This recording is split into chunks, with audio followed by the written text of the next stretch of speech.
नमस्कार साथियों, स्वागत है आपका हमारे YouTube चैनल डी क्लासेस में। आज हम पढ़ेंगे राजस्थान के उद्योग।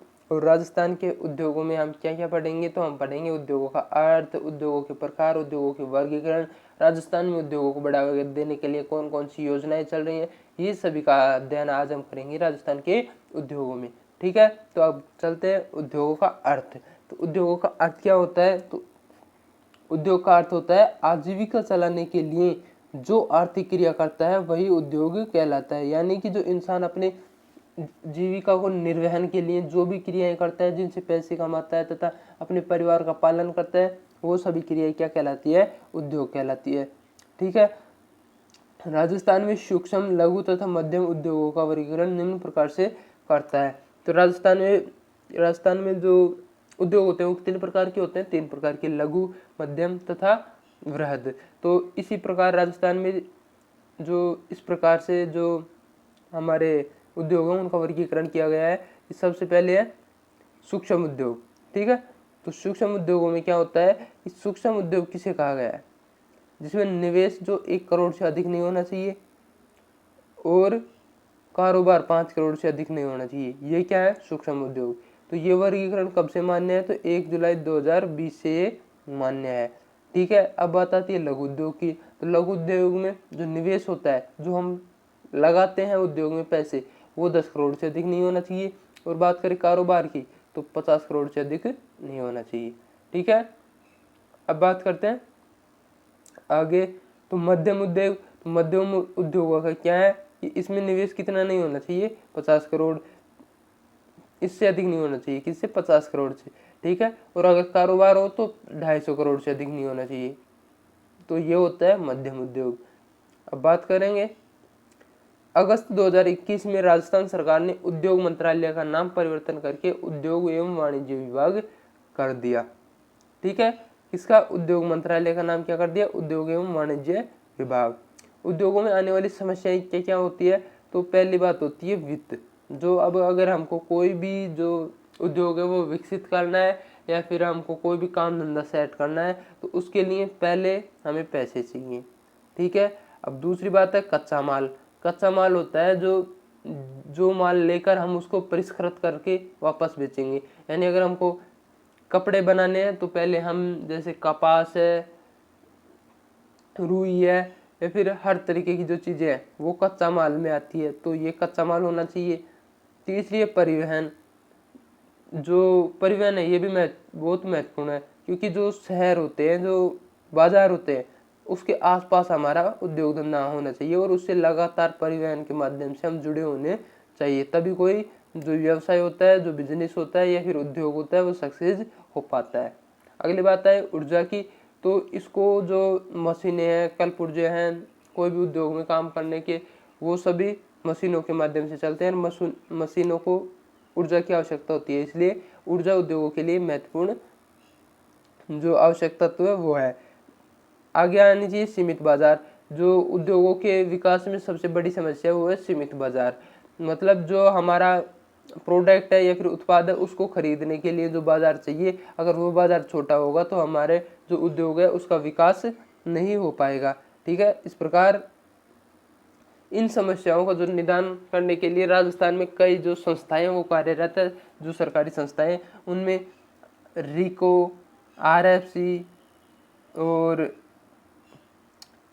राजसिको, रूडा, डीएमआईसी और राजस्थान खाद्य एवं ग्रामोद्योग बोर्ड, ये सभी वे संस्थाएं हैं जो उद्योगों में आने वाली समस्याओं को समाप्त करती है या फिर उनका निवारण के लिए योजनाएं बनाती है। अब बात करें रिको की, तो इसका जो पूरा नाम है तो है Rajasthan state industrial development and investment corporation. ठीक है, स्थापना कब हुई? तो जनवरी 1980 में हुई। राजस्थान राज्य औद्योगिक विकास एवं विनियोजन निगम, इसका हिंदी जो नाम है वो ये है राजस्थान राज्य औद्योगिक विकास एवं विनियोजन निगम। ठीक है, और 1969 में राजस्थान खनिज एवं औद्योगिक विकास निगम लिमिटेड की स्थापना की गई।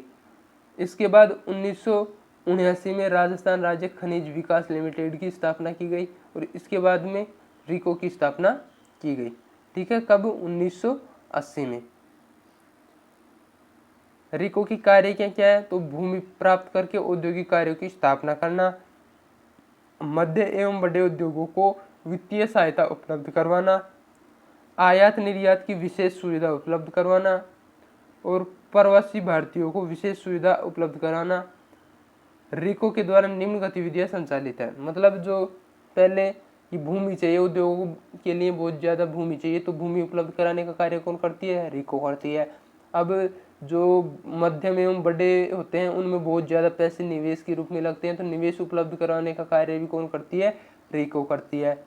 अब उनको विदेशों में निर्यात करने और कुछ जो प्रोडक्ट्स हमें चाहिए उद्योग को विकसित करने के लिए, उनका आयात करने में कौन सहयोग प्रदान करती है, तो वो भी रिको करती है। और जो विदेशी होते हैं या फिर जो विदेशों में रहने वाले भारतीय होते हैं, वो अगर यहाँ हमारे उद्योग की स्थापना करना चाहते हैं तो उनके लिए भी कुछ सुविधाएं उपलब्ध करवाती है, कौन, रिको। ठीक है। अब राजस्थान के औद्योगिक क्षेत्रों की बात करें तो पहला औद्योगिक क्षेत्रों में आता है घीलोट नीमराना, मतलब रिको के तहत जो रिको स्थापित बोर्ड है, मतलब रिको के अंदर जो औद्योगिक क्षेत्र आते हैं उनकी बात कर रहे हैं हम। तो पहला है घीलोट नीमराना, तो ये कहाँ पे है, कोटपुतली बहरोड में। बात करें भिवाड़ी टपुकड़ा पाथरेडी, ये जो रिको क्षेत्र है ये है खेड़थल तिजारा में। अब बात करें विश्वकर्मा, ये जयपुर में। इंद्रप्रस्थ जो रिको क्षेत्र है ये है कोटा में। ठीक है। भगत की कोठी जोधपुर में है और बोरा नाडा जोधपुर ग्रामीण में है। बड़ली अजमेर में है। ठीक है। अब बात करते हैं विशेष आर्थिक क्षेत्र सेज की, SEZ की। ठीक है, स्पेशल इकोनॉमिकल जोन की। तो इसका उद्देश्य क्या है, निर्यात को बढ़ावा देना, मतलब जो हमारे राजस्थान में जो उत्पादित हो रहे हैं उनको विदेशों में निर्यात करने का जो कार्य है उसको बढ़ावा देना, किसका कार्य है, सेज का। ठीक है। तो इसकी जो इकाई है वो कहाँ कहाँ स्थापित है, तो बोरानाडा जोधपुर ग्रामीण में। ये राज्य का प्रथम सेज है, मतलब यहाँ पर पहली इकाई संचालित की गई। ठीक है। नीमराना जो कहाँ पर है, अलवर में। ठीक है। तो संचालित किसके द्वारा है, होजरी के द्वारा। और जो बोरानाडा था ये हस्तशिल्प के द्वारा संचालित था। अब बात करें सीतापुरा जो जयपुर में है, ये संचालित किसके द्वारा है, जेम्स एंड ज्वेलरी के द्वारा। ठीक है। अब बात करें महिंद्रा सेज की, तो ये कहाँ है, ये भी जयपुर में है। ये किसके द्वारा संचालित है, तो ये सूचना एवं प्रौद्योगिकी विभाग है उसके द्वारा। ठीक है। उसके बाद में बात करें ऊन गलीचा एवं टेक्सटाइल सेज, तो ये ऊन सबसे ज़्यादा कहाँ, मतलब विश्व की सबसे बड़ी ऊन मंडी कहाँ पाई जाती है, बीकानेर में। तो ये भी कहाँ है, बीकानेर में। ठीक है।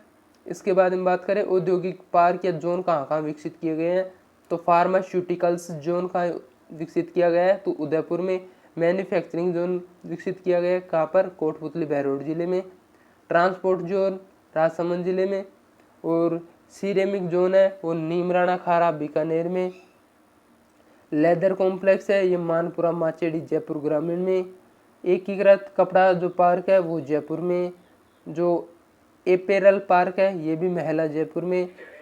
ऊन पार्क है ये ब्यावर में है और बीकानेर में, मतलब ब्यावर में भी ऊन पार्क स्थित है और बीकानेर में भी स्थित है। कोटरा पार्क और जेट्रो पार्क ये कहाँ पर स्थित है, नीमराना अलवर में।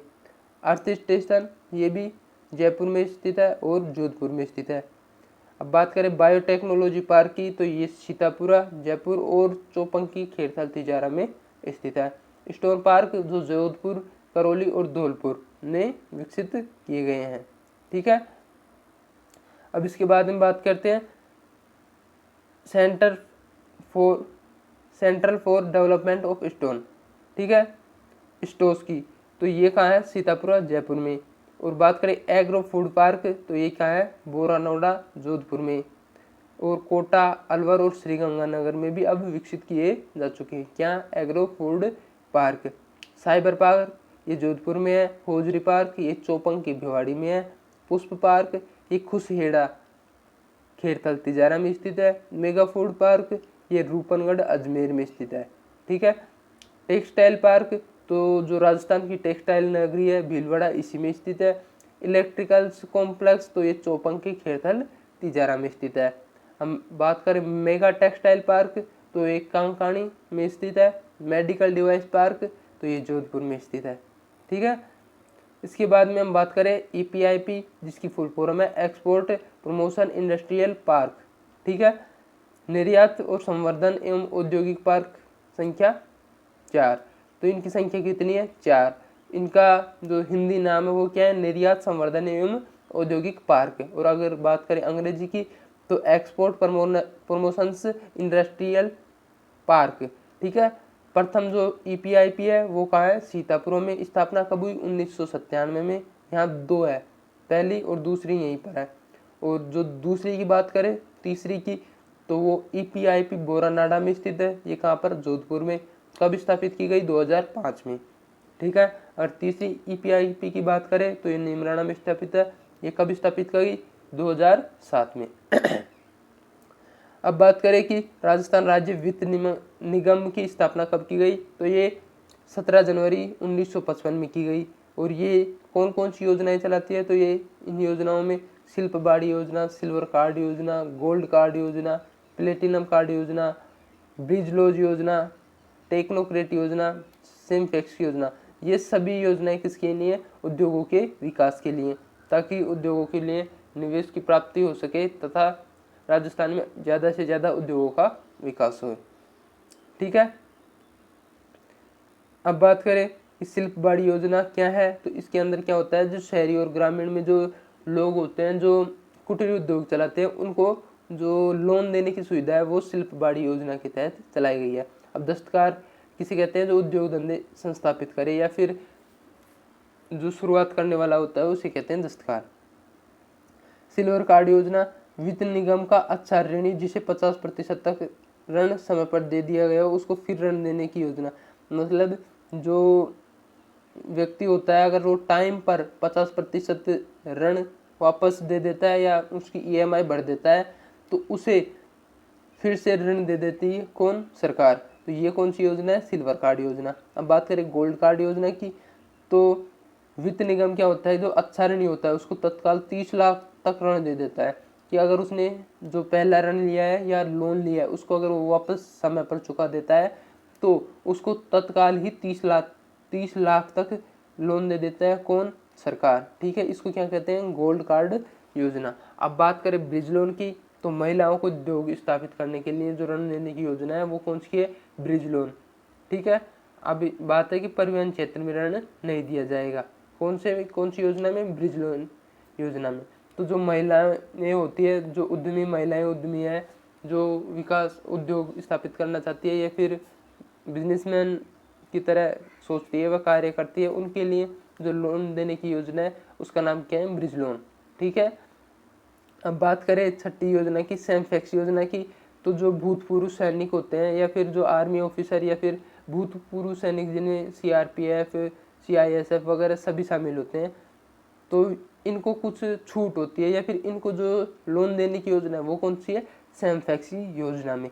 ठीक है, अब बात करें टेक्नोक्रेट की, तो अगर कोई व्यक्ति तकनीकी शिक्षा प्राप्त करता है और वो स्थापित करता है कौन सी? वो भी अगर तकनीकी शिक्षा प्राप्त करेगा तो टेक्निकल ही उद्योग स्थापित करेगा। तो उसके लिए जो ऋण देने की योजना है वो किस में है? वो है हमारे टेक्नोक्रेट जो। तो इस प्रकार आज की क्लास हमारी यहीं समाप्त होती है। मिलते हैं अगली क्लास में।